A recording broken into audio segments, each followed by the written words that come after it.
áudio ocupado. Bom dia, com os alunos do terceiro ano aqui, dando continuidade, tá certo? Dando continuidade, bom dia, Eduarda. Dando continuidade, né, ao nosso processo de revisão Enem. Hoje é a parte 2. Vamos continuar começando do oitavo quesito. Nós paramos no sétimo, vamos aí do oitavo. Qual é a nossa pretensão? E do oitavo até chegando ali no 12º. Dependendo das questões, a gente pode até um pouquinho mais, tá bom? Vou compartilhar a tela. Qualquer coisa, minha gente, se o compartilhamento parar, por favor, me avisem, tá certo? Abre o microfone, me avise direitinho. Vamos arrochar o nó? Cadê? Estamos aqui com a tela compartilhada para o oitavo quesito, o Enem de 2019. Texto 1 diz assim: ouve o barulho do rio, meu filho, deixa esse tom te embalar. As folhas que caem no rio, meu filho, terminam nas águas do mar. Olha, até agora eu consegui ver duas coisas. Primeiro, que o rio vai para o mar, como é de praxe, que é o que predomina, a drenagem isorreica. E outra, ouvir o barulho do rio para te embalar é uma coisa bem lúdica, né? É um simbolismo bem interessante. Quando amanhã, por acaso, faltar uma alegria no seu coração, lembra do som dessas águas de lá. Faz desse rio a sua oração. O texto 2 diz o seguinte: o atrativo ecoturismo não é somente o banho de cachoeira, sentar e caminhar pela praia, cavalgar, mas conhecer a biodiversidade, às vezes supostamente em extinção. Observar baleias, nadar com golfinhos, tocar em corais, sair ao encontro de dezenas de jacarés, vai lá, em seu habitat natural, são símbolos que fascinam os ecoturistas. Por isso que eu não sou ecoturista. E eu vou fazer o que no meio de um monte de jacaré? Tu vai? Eu mesmo não vou querer. A natureza é transformada em espetáculo diferente da vida urbana moderna. Então a gente tem um texto que traz, né, essa característica lúdica, essa característica, né, de ambiente ideal, embalar com o som do rio, uma coisa bem, né, bem pitoresca do ponto de vista de preservação. E o outro que fala exatamente do ecoturismo, utilizando o meio ambiente não apenas como um local de morada, como um local de tranquilidade, mas um local que também gera riqueza, que também tem dinheiro, que também envolve, né, o ecoturismo. O turismo é uma atividade econômica. Então, a natureza tem essas funções, de não apenas ser natureza por si só natureza, mas por ser um recurso também a ser explorado, evidentemente, pensando do ponto de vista da sustentabilidade. A pergunta é, são identificadas no texto, respectivamente, e aí você já sabe que é na sequência, as seguintes posturas em relação à natureza. No primeiro texto, embala para o menino vai dormir, a som do coração. Qual é a ideia? É uma ideia de exploração, que a mulher está falando, é uma ideia de sacralização, de preservação, de segregação ou de idealização. E no segundo, do ecoturismo, é romantização, profanação, degradação, democratização ou mercantilização. Então, quando você pega essas questões, minha gente, que tem respectivamente falando, você pode começar do começo e ir analisando a sequência, ou você, tendo dificuldade na sequência inicial, você pode, de repente, ir para uma próxima. Em vez de você saber o 1, o 2 e o 3, sendo que o primeiro você está com dúvida, você pode fazer o 2 e o 3, 3, 2, 1 e depois ver a sequência correta. Então, o primeiro texto talvez não fique claro para você, né, a ideia de idealização. Talvez você entenda que é uma preservação, o que a mulher está falando. Eu não vi no texto a mulher falar em preservação. Proteja seus rios, proteja suas águas. Eu não vi. Eu vi assim, ó, ouve o balanço do rio, meu filho. Deixa esse tom te embalar. O que é que está falando de preservação aí? Até agora nada. As folhas que caem no rio, meu filho, terminam nas águas do mar. A alegria do seu coração. Então aqui não tem ideia nem de degradação, nem de mercado, nem de preservação. é a idealização, é o mundo ideal da natureza. Já o 2 fala de comércio, de dinheiro. Então o gabarito aí vai ser a letra E. Idealização e mercantilização. Se teve dificuldade para entender o texto 1, no texto 2 não tem dificuldade. Está falando de ecoturismo, está falando de mercado. Então não pode ser romantismo, não pode ser profanação, não pode ser degradação e nem democratização. Não está falando isso no texto, está falando de ecoturismo. Oi? Profanar é endeusar, seria a ideia de reverenciar o Deus Sol, o Deus Terra, seria mais nessa vibe. Agora, se tivesse uma pergunta assim, uma alternativa, se não tivesse idealização e mercantilização, se não tivesse, mas se tivesse romantização e mercantilização, poderia até ser, que é a ideia de romantismo, né? Houve o balanço dos mares, da água do rio e tal. Essa ideia de romantização, ela está no texto 1, mas ela aqui é colocada como se fosse no texto 2. Então, o gabarito do 8 é a letra E. 9, Enem de 2018, 2 textos, climatologia. Eu gosto de falar essas coisas quando está sendo gravado. Eu estou apostando em uma prova de climatologia mais reforçada esse ano. Há mais de 2 décadas, os cientistas e ambientalistas têm alertado para o fato de a água doce ser um recurso escasso em nosso planeta. Vimos isso quando estudamos hidrografia.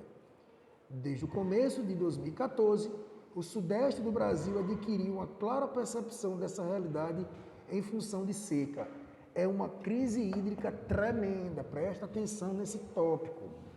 A região sudeste vem sofrendo com a crise hídrica, redução dos índices de chuva, redução dos níveis das barragens. O povo está preocupado com a falta de água e com a possibilidade de falta de energia. Não é à toa que a gente vem vendo essa política energética de bandeira vermelha, de bandeira de escassez, para que o povo veja que a energia está mais cara e economize. Tudo isso acontece por conta do homem, né? Milhares e milhares de anos interferindo no meio ambiente, recentemente desmatamento do Cerrado, da Amazônia, redução dos índices de chuva, afeta na circulação atmosférica, tudo isso tem a ver. 2. Dinâmicas atmosféricas no Brasil. Elementos relevantes ao transporte de umidade. Olha, transporte de umidade, é o vento que leva as nuvens, né? A leste dos Andes, pelos jatos de baixos níveis, é uma sigla, frente fria, que é outra sigla, e transporte de umidade do Atlântico, assim como a presença de zona de convergência do Atlântico, os acais. Falei desse ano desses acais, que é o vento que vem da Amazônia e se encontra aqui com a massa tropical no sudeste, que é a zona de convergência do Atlântico Sul. Existe uma na linha do Equador, que é a zona de convergência intertropical, que é o ZCIT. Muito bem. Para um verão normal e para um verão seco de 14. Representa do centro da anomalia de alta pressão atmosférica. Então você tem aí o desenho. Veja, verão normal e verão de 2014. No verão normal, perceba que eu tenho zacais, numa área mais escura, tá vendo? Zona de convergência do Atlântico Sul. Veja que esses acais é uma setinha, tá vendo? Ó, que vem lá da Amazônia com os jatos de baixos níveis, se encontra aqui com a frente fria, se encontra com o fluxo do Atlântico, então promove aqui um verão chuvoso.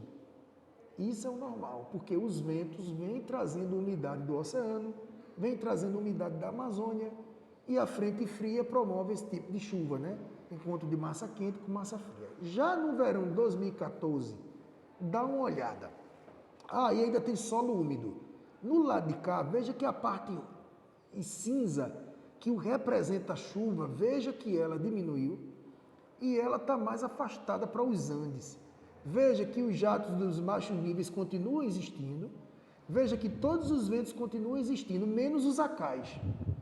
Veja que a convergência agora não está acontecendo. Por quê? Porque devido ao desmatamento e o aumento da temperatura, essa região aqui passa por uma instabilidade.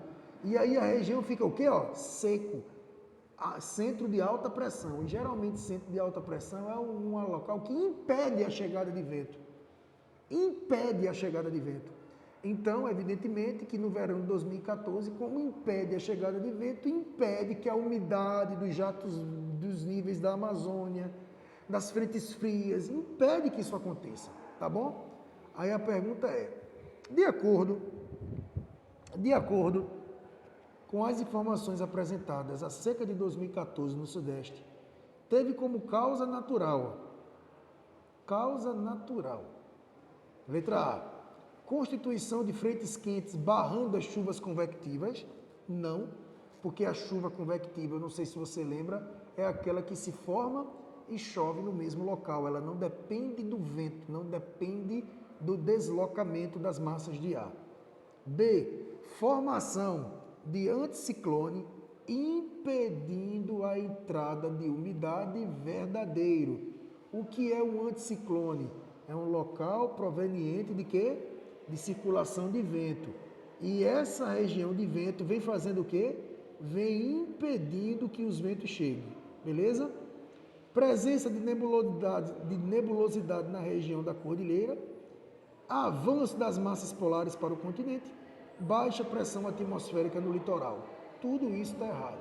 Baixa pressão recebe vento. E aqui eu tenho a letra A, que é de alta pressão. Avanço das massas polares, não, porque veja que aqui tem um FF, frente fria, está sendo desviada para o mar. Dá uma olhadinha no mapa da esquerda, o FF vai para o Brasil. Já no lado direito, o FF desviado. Então não chega essa massa polar. Presença de nebulosidade na cordilheira não é o motivo, não é a causa da seca no Brasil, né? Então sobra a letra B, de bola, tá bom? Uma pergunta considerada no nívelzinho mediano, tá certo? 10º quesito. Uma pesquisa realizada por Carolina Leves, especialista em ecologia do Instituto Nacional de Pesquisas da Amazônia, e publicada na revista Science, demonstra que as espécies vegetais domesticadas pela civilização pré-colombiana são as mais dominantes. E tem aí, a domesticação de plantas nas florestas começou há mais de 8.000 anos. Primeiro eram selecionadas as plantas com características que podiam ser úteis ao homem. E o segundo momento, era feita a propagação das espécies. Começaram a cultivá-las em pátios e jardins, por meio de um processo quase intuitivo de seleção. Aí tem o texto apresenta um novo olhar sobre a configuração da floresta amazônica, por romper com a ideia de...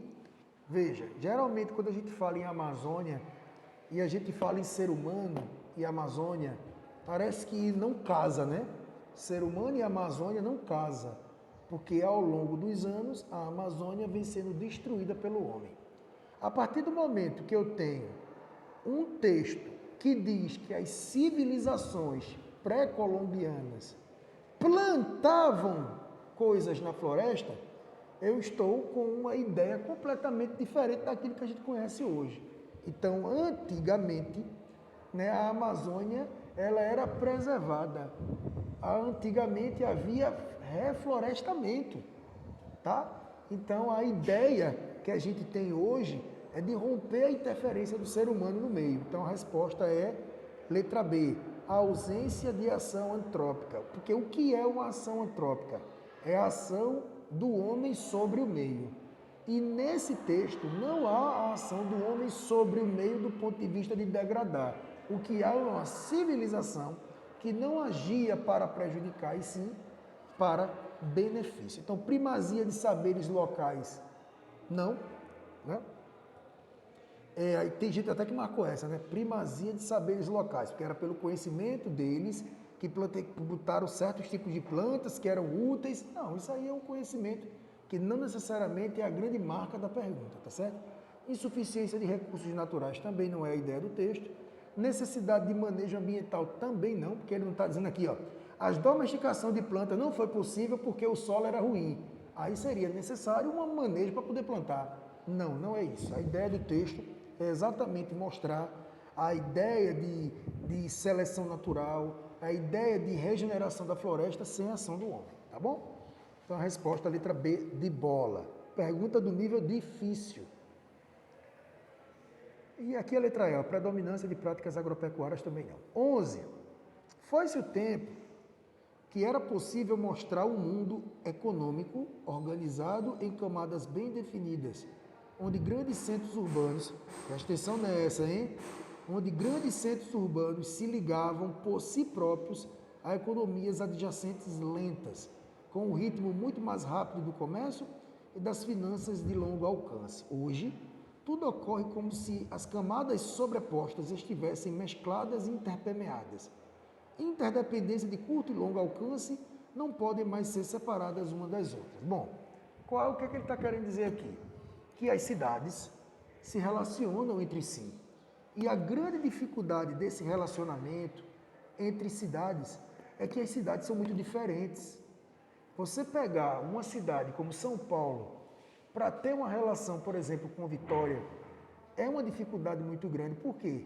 Porque Vitória vai usufruir muito mais de São Paulo do que São Paulo de Vitória. Então, essa hierarquia, essas escalas de poderes entre as cidades tão diferentes, dificulta o processo, tá certo?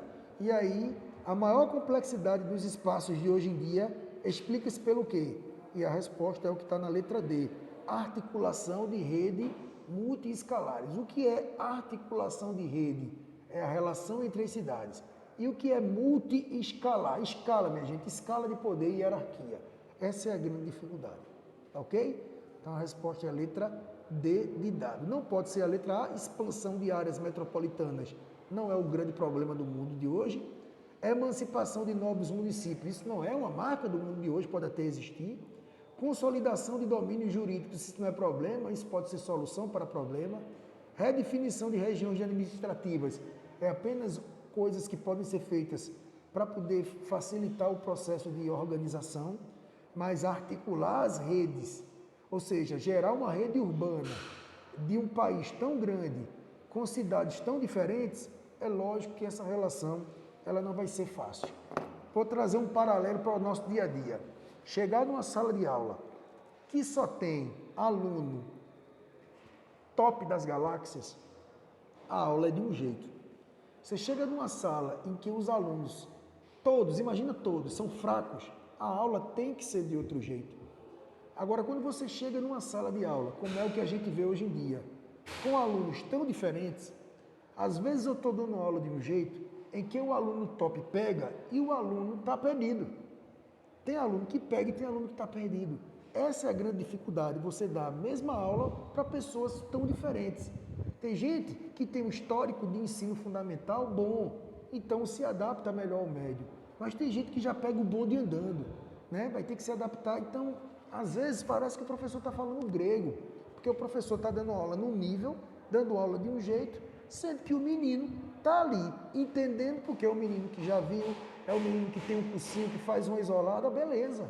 Agora tem aluno que chega aqui de paraquedas, olha e fica perdido porque não tem base. Essa é uma dificuldade para a educação. Tentar fazer com que todos tenham esse potencial de aprendizado. Mas eu não consigo fazer isso porque é uma sala só, é uma aula só para todo mundo. A única coisa que a gente faz para minimizar é explicar de um jeito, explicar de outro, dar um exemplo aqui, um exemplo ali, para que a gente possa minimizar essas desigualdades. A mesma coisa com as áreas urbanas, tão diferentes que se relacionam. Então, essas hierarquias urbanas, essas escalas de poder que são variadas, é o que acaba dificultando essas relações hoje, tá bom? Pergunta 12, uma pergunta também interessante, viu? Vou dar uma dica para vocês. Dá uma revisada sobre os sistemas de transporte, principalmente o ferroviário. Anota aí, eu quero dar uma revisãozinha.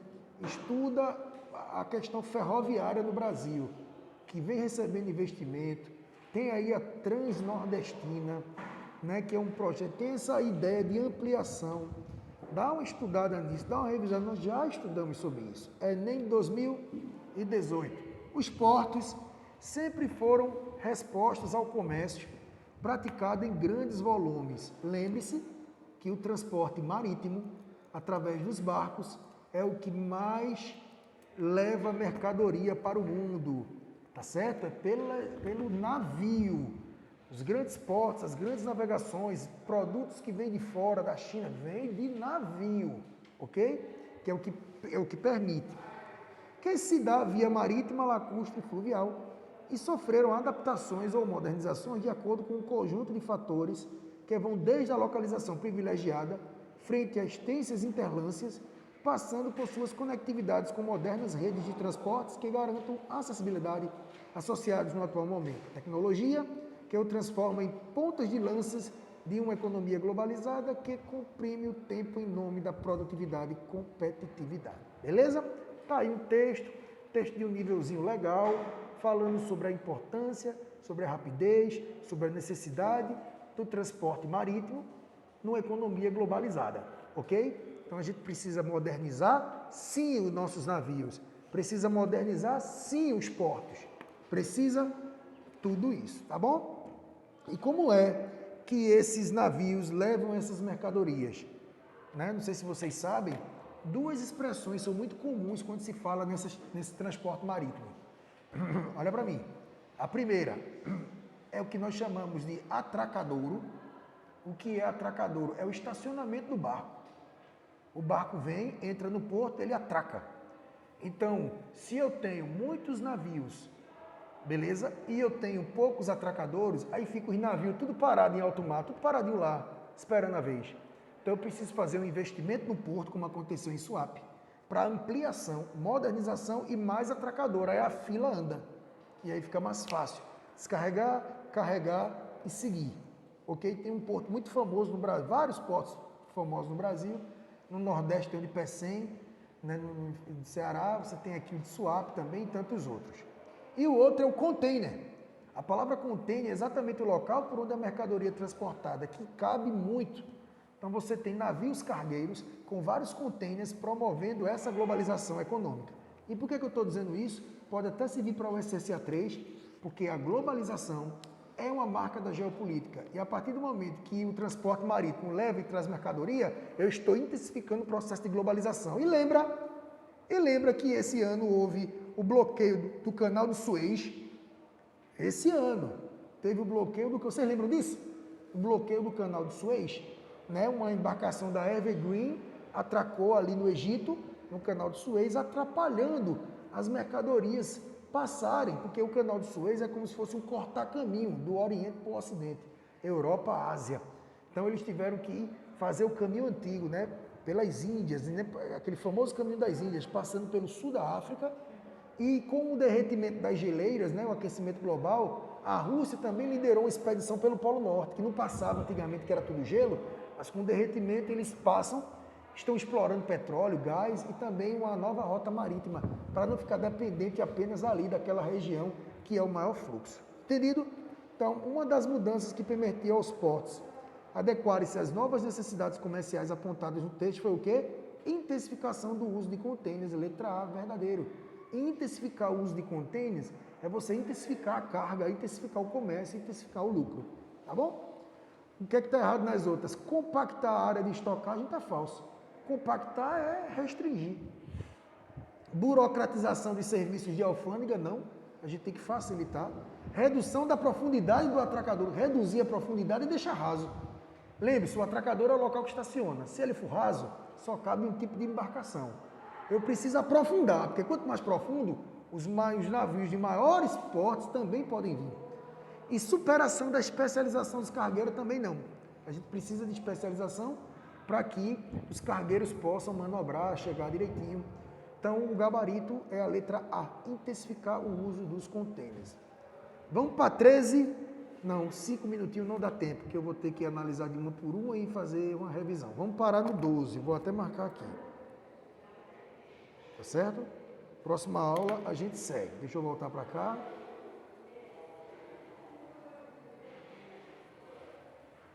Parar o compartilhamento. Pronto, voltando. Ok? Então paramos na 12. Na próxima aula a gente segue, né? 13, vai até onde der. Lembrando que nesse primeiro bloco de questões são 25. Então a nossa proposta seria terminar as 25 essa semana. Não sei se a gente consegue, né? A gente já está na 13. Então, na próxima aula, quarta-feira, né? A gente segue e aí a gente vê o que é que dá. Tá bom? Bye, bye. Deixa eu parar de gravar aqui.